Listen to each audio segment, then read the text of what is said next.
प्रिय सज्जनों नमस्कार। बच्चा बिमल यूट्यूब चैनल पर आपका स्वागत है, हार्दिक अभिनंदन है।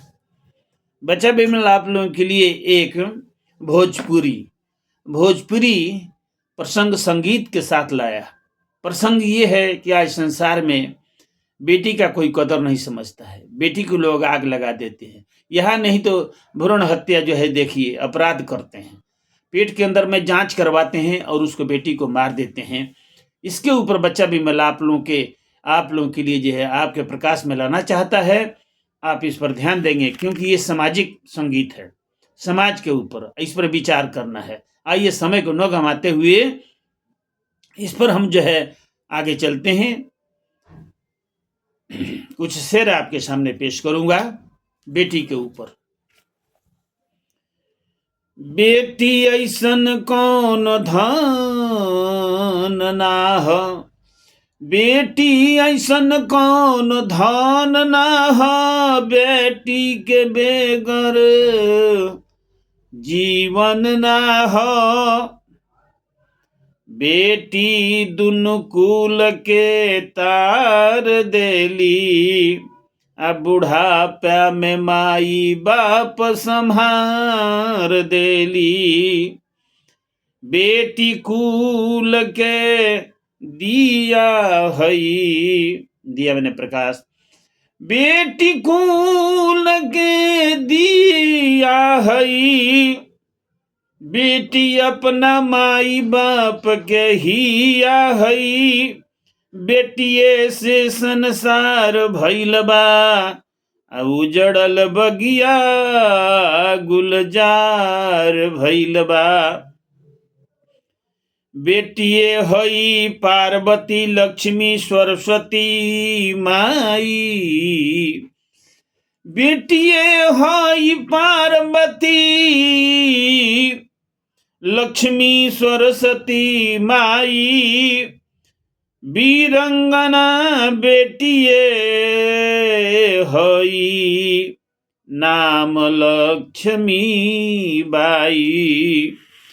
राधा सीता राधा बेटिए हई, वेद पुराण ई बात कहेला। केतनो विपदा पड़े बेटी पर, निर्मल सब विचार रहेला। कितना करी बखान बेटी के, अब तू बात विचार। बिमल तू कबहू ना सोची हो, बेटी गर्भ में मार। कभी अपने विचार में भी मत सोचिएगा बिमल कि गर्भ के अंदर में ये जो है बेटी को जांच करवा करके सुई लगवा करके लोग मार देते हैं। आइए हम संगीत की तरफ चलें। गर्भ में रोवेली पुतरिया हो, हमरा के काहे मारलू। ए माई काहे हमरा के गर्भ में सुई लगवा के मारे के चाहतारू। दहेज बढ़ल बा यही से, लेकिन सुनो हम का कहतानी। गर्भ में रोवेली पुतरिया हो, हमरा के काहे मारलू। गर्भ में रोवेली पुतरिया हो, हमरा के काहे मारलू। आगे कहतिया, वो गर्भ से फरियाद कर रहल दिया बेटी। बेटिए से तू हुआईलू, पति जी तोहार हो। बेटिए से बनल बाटे सब संसार हो। बेटिए से तू भइलू, पति जी तोहार हो। बेटिए से बनल बाटे सब संसार हो। जानी मर बुलागी हथियरिया हो। ए माई हत्या के जब पाप लाग जाई, जान मरबू लागी हथियरिया हो। हमरा के काहे मारलू, गर्भ में कहेली पुतरिया हो। हमरा के काहे मारलू, जांच करवाई लोग पेट में मुआवला, अनमोल हीरा बिना मोल के गवावेला। जांच करवाई लोग पेट में मुआवला, अनमोल हीरा बिना मोल के गवावेला। बेटी खोजबू बांधी के लुकरिया हो। मसाल लेके खोजिएगा, बेटी नहीं रहेगी तो ये संसार में। बेटी खोजबू बांधी के लुकरिया हो। हमरा के काहे मारलू, गर्भ में रोवेली पुतरिया हो। हमरा के काहे मारलू,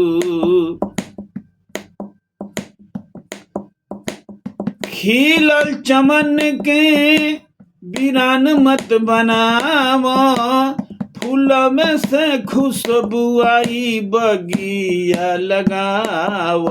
ए माई बिना फुलवारी के फूल ना होला, उजड़ल बाग के चमन बना दो। खिलल चमन के विराग मत बनाव, खिलल चमन के वीरान मत बनाव, फूलवा से खुशबू आई बगिया लगाव। बेटी भी न होई जग अन्हरिया हो।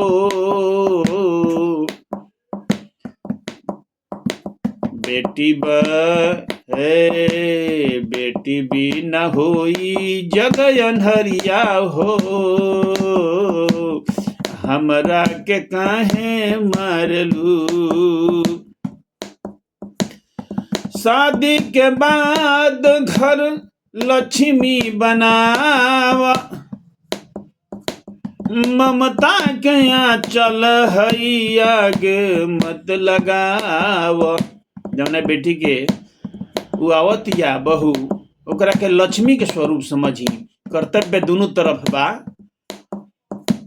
शादी के बाद घर लक्ष्मी बनाव, ममता के आंचल हई आग मत लगाव। दहेज मांगी बना मत भिखरिया हो। हमरा के काहे मारलू, गर्भ में रोवेली पुतरिया हो।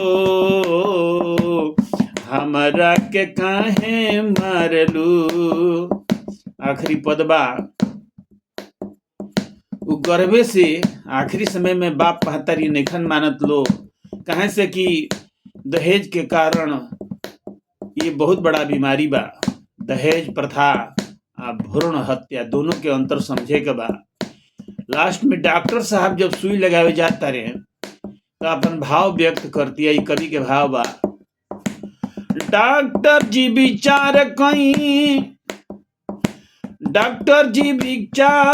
करी सुई मत लगाई, उपजन खेती के रउए बचाई। देखिए, डॉक्टर जी विचार करी सुई मत लगाई, उपजन खेती के रउए बचाई। आखिरी में बच्चा बिमल का कहतरा, बच्चा बिमल करे ले यरजिया हो। सब लोग से विनती बा ये बात के मूल्यांकन जरूर करें आ सही का बा ओकरा के अपनाएं। बच्चा बिमल करे ले यरजिया हो, हमरा के काहे मारलू, गर्भ में रोवेले पुतरिया हो, हमरा के काहे मारलू। साथियों, ये शब्द के ऊपर